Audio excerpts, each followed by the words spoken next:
Quick question. How do you print hello world in Python?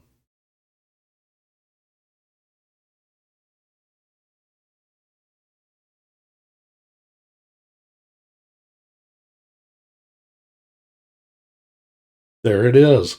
We just wrote some Python. If you've never programmed before, you may be waiting for the hard part. That was it. One function, two parentheses, some quoted text, done. Now there's obviously more to Python than that, but here's the thing, not as much more as you probably think, and that is what this series is about. My name is Mark Pedigo. This channel is called Mathy Python, and the idea is simple. We build up Python from scratch, we don't hand wave the math, and we don't dumb things down. If you have curiosity and a little patience, you'll do fine here. This intro series is for a few different audiences. Maybe you've never programmed before and you want a real foundation. Maybe you tried Python once, bounced off it, and want another shot. Or maybe you're here for the math and data content later in the channel and you just want to make sure the basics are solid first. All of those are good reasons to be here. Let's get into it.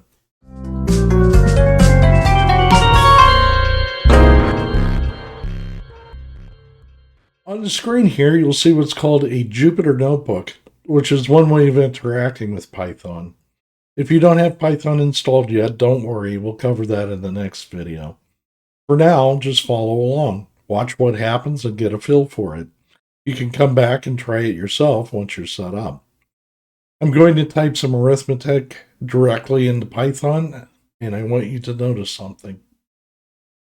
Well, first of all, 2 plus 3, 5, and minus 4, 6, 3 times 7, 21, and divided by 4, 2.5.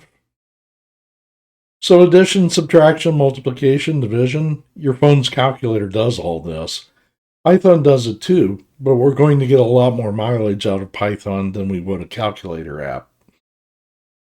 Before we move on, a few operators worth knowing that your calculator probably doesn't have.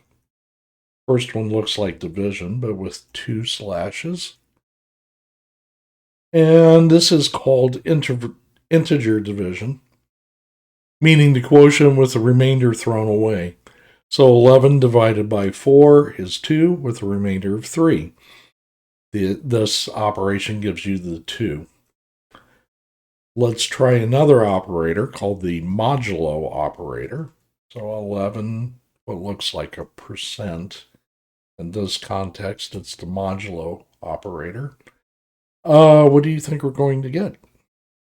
Well, we get 3. So 11 divided by 4 is 2, remainder 3. So the modulo gives you a remainder of 3. We'll see this one a lot once we get into loops and when we do some number theory.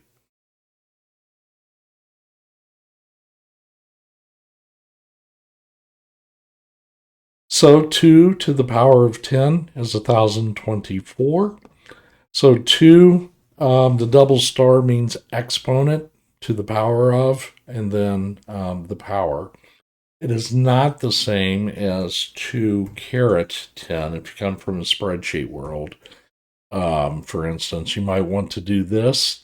This gives you an entirely different answer, which I'll come back to later.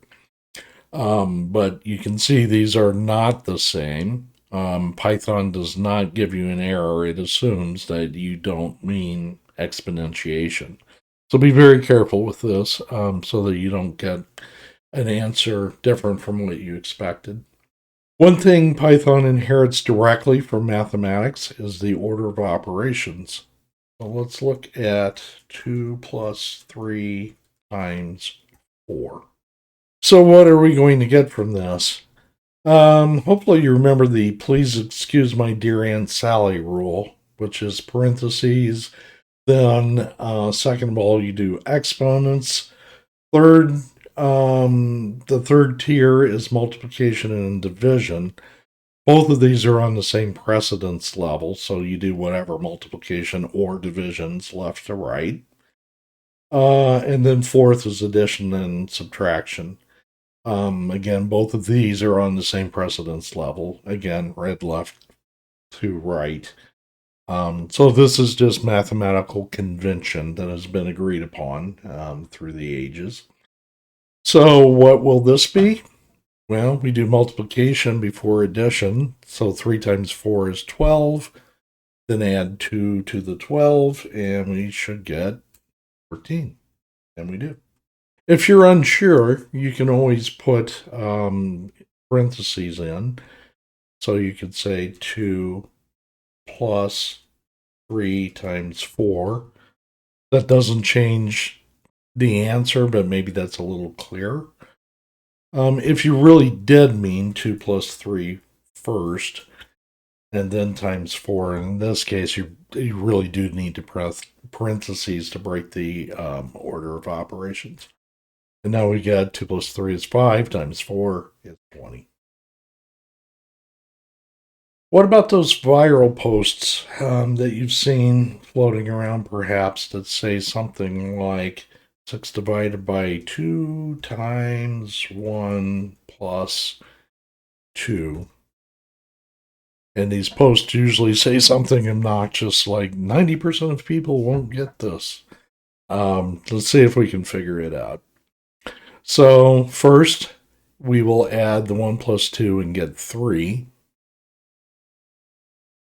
So I'm pretty sure we're going to get something like 6 divided by 2 times 3. Now we use multiplication and division. Remember, they are on the same level, evaluated left from right. So 6 divided by 2 is 3 times 3 should give us 9. And there it is. It's very tempting to say 1 plus 2 is 3, 3 times 2 is 6, 6 divided by 6 is 1. But that doesn't work because you're not doing multiplication and division on the same level left to right. It works out that it's doing the multiplication and division right to left. So that's not the right answer. Python is a little more than a calculator, even a calculator with these extra operations built in. So a calculator is useful, but it has a short memory. Type in an expression, you get a result, and it's gone. And maybe you can put it in the memory, but it's a little awkward to bring it back out. Python remembers things. So, for instance, let's say we have 5. I am going to give a name to that, which I will call X. I have value 3. I will give a name to that. I'll call it Y, and then X plus Y. Because 5 plus 3 is 8. There we go. I'm going to scroll down here to give myself some room. So we'll go deep into variables in a later episode. For now, just think of this as call the value 5x. Y is a name for 3. And then when I see x plus y, x is a name for 5, y is a name for 3. You add them and you get 8. Let's try another example. Might be a little more useful. Pi is 3.14159. Good enough. Radius is 7.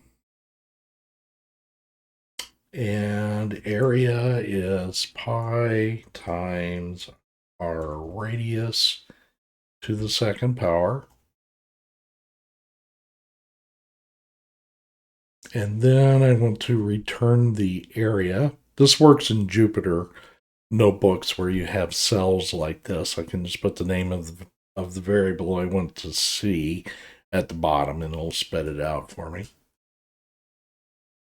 Right, so it says it's 153.93 and some change. So let's notice a few things here. We gave the variable a real name called radius.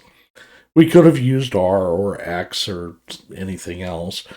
In general, in programming, it's better to type a few extra characters to make the code readable. It's pretty unambiguous that radius means a radius instead of something else. It's obvious in the cell, but in the context of a larger program, you want this to be really spelled out for you. Yeah, we used radius in the formula the same way you'd use a variable in a math expression.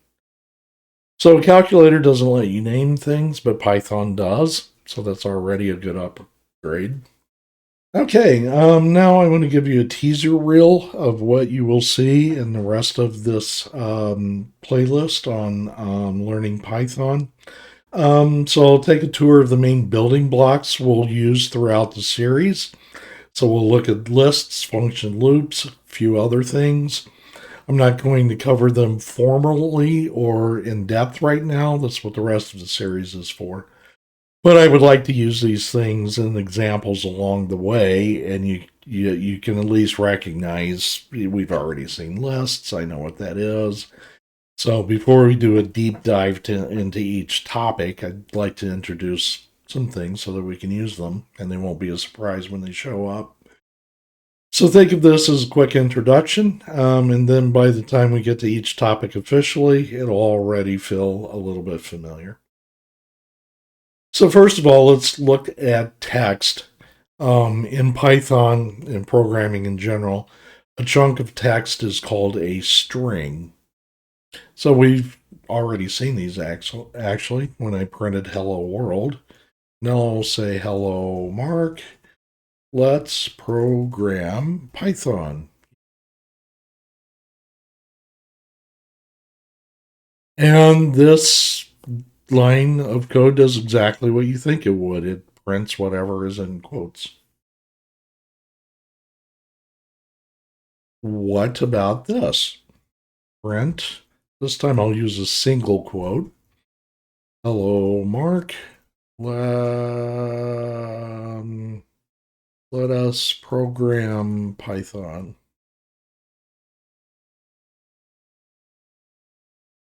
That works. So I can use single quotes instead of double quotes, and it works just fine. So Python doesn't care whether you use single or double, just whatever is convenient. A lot of times you'll see single quotes because they're easier to type in. Now let's try print hello Mark. Let's notice the apostrophe in let's program Python. What will happen here? Is the computer smart enough to make the distinction between the outer single quotes here that delimit the string and the apostrophe? It's the same character. Is it smart enough to figure that out? No, it is not. It's a dumb computer. So the way Python is looking at this, hello Mark, and then the next single quote, it thinks that those letters are part of a string, and then the S, it doesn't know what to do with it because the string is ended and it doesn't know how to interpret S as a command. So that does not work. In these cases, where you actually do want the single quote to be something, then you can use double quotes for the outer string to delimit the outer string, and then let's program Python. And now it's happy. You can also nest quotes inside of quotes. What do I mean by that? So I'll print out, then I said, whoa, man, hold up. And you can see by the color coding how Python is trying to make sense of this. It sees the double quotes, it thinks all the characters within that are a string, and then at the whoa, it doesn't know how to interpret that, and so it gets confused. So we can do the same thing we just did with the Let's program Python, in the sense that we can put one kind of quotes inside of another. So I say print. Then I said, now double quotes in the inside. Oh man, hold up. Okay, so I have double quotes for the inside quotation, and then single quotes to delimit the string, and it's perfectly happy. Could have flipped those around, it doesn't matter as long as you have them matched up. So then I said, no, use single quotes. Single quotes, double quotes to end the string. There it is. Next is lists. Often we want to make a collection of things. There are different ways to do this depending on your particular use case. One common container for multiple items is a list. In a list, we group together a collection inside of square brackets. So let me show you what I mean. Say we have scores, and this is 88, 92, 75, 100, then 84.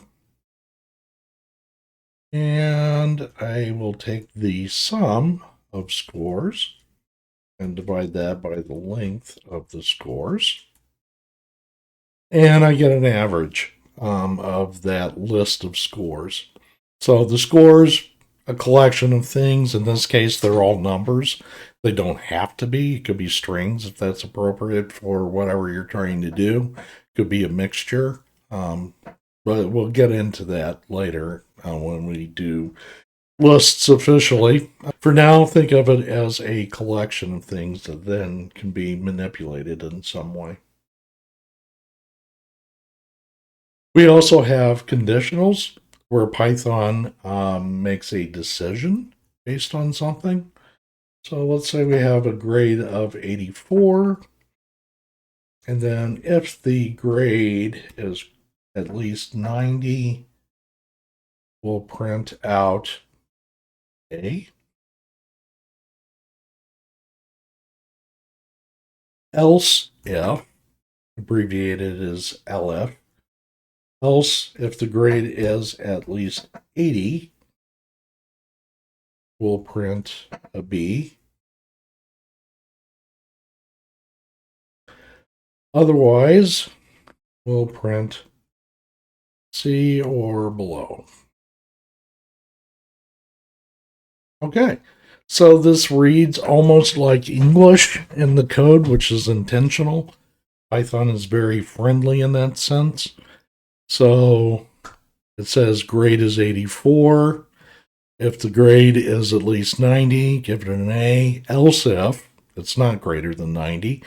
So else if it's greater than, or it's at least 80, print a B. Otherwise, we print C or below. A little typo there. That will happen a gajillion times in the series, and that's okay. Now let's say the grade is a 34, C or below. So Python can make these sorts of if-then conditional statements, and this will be used constantly. We can also use loops. So loops are used to perform some operation repeatedly. So let's say for score in scores. So scores is in memory here, this line that I did a couple cells up. It is 88, 92, 75, 100, 8, and 84 in a list. So I'm saying for some item in this, I'm going to call it score. Could call it X, could call it S, I could call it anything I want. But I'll say for score and scores. That makes sense. And let's print out the score times 1.1.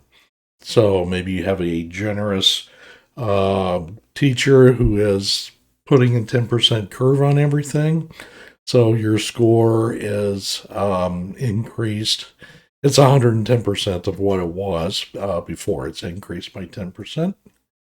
And now we see 88 jumps up to 96.8. 92 jumps up to 101.2, and so forth. There's a little bit of garbage on the end of some of these. That's because of the way numbers are stored in memory in the computer. It's not really a Python thing, it's a binary thing. We'll get, we'll get into details of that later. For now, the point is that you can use a loop. There are different kinds of loops, but this is something called a for loop. And you can loop over a list. You can loop, or you can iterate over various kinds of data structures.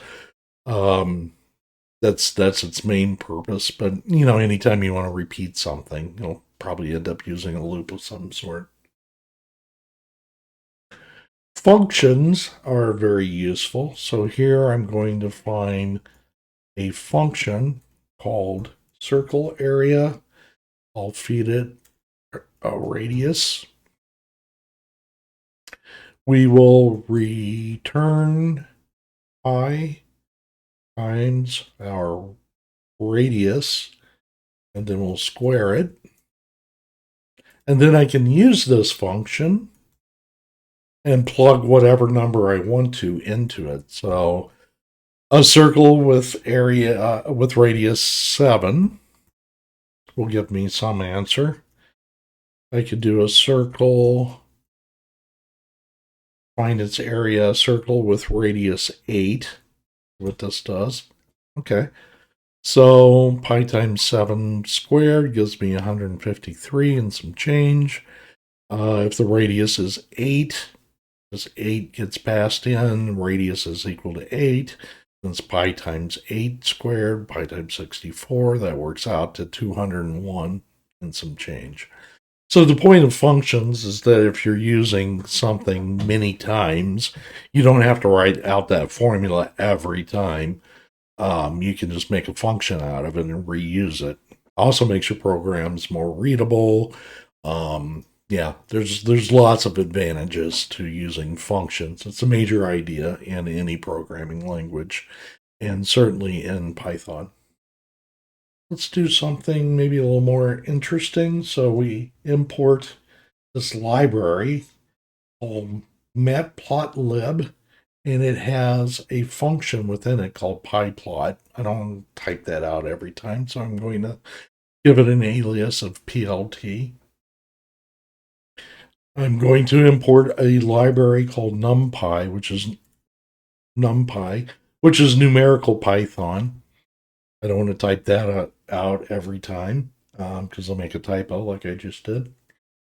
And then don't worry too much about what all this means. My point is to show you the kinds of cool things we can do with Python. So this creates a bunch of numbers, 100 of numbers between 0 and 2. And then I'm going to use those, make a plot out of that with those numbers on the x-axis and sine on the y-axis. And then once I've created that plot, I will show it. And there it is. So in 1, 2, 3, 4, 5 lines of Python, and 2 of those are just library imports, I've already made a pretty cool graph of a sine curve. So Python lets you do lots of nice graphs in a way that is pretty understandable, and it does not take a lot of code to do it. So Python is often called programming for non-programmers. You hear somebody say that, that's what they mean. That it is, a language like C, it would take a jillion lines of code to get something like this. Python, quick, easy, and you get something that's useful. So yeah, Python is a tool for doing real mathematics. So once you finish the intro series, none of this will look alien to you, and then you can follow along on the projects. on this channel or on other channels, Python will look okay to you. All right, so that is episode 1. In the next video, we'll get your Python environment set up. So here I'm using something called Anaconda Jupyter Lab. Show you how to set that up on your computer. There are other environments that are very useful, and we'll use those as well.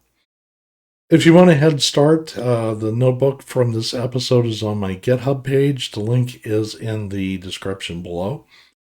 If you found this video useful, please subscribe. There's a lot more coming. If you have any questions or comments, drop them in the comments below. See you in the next one.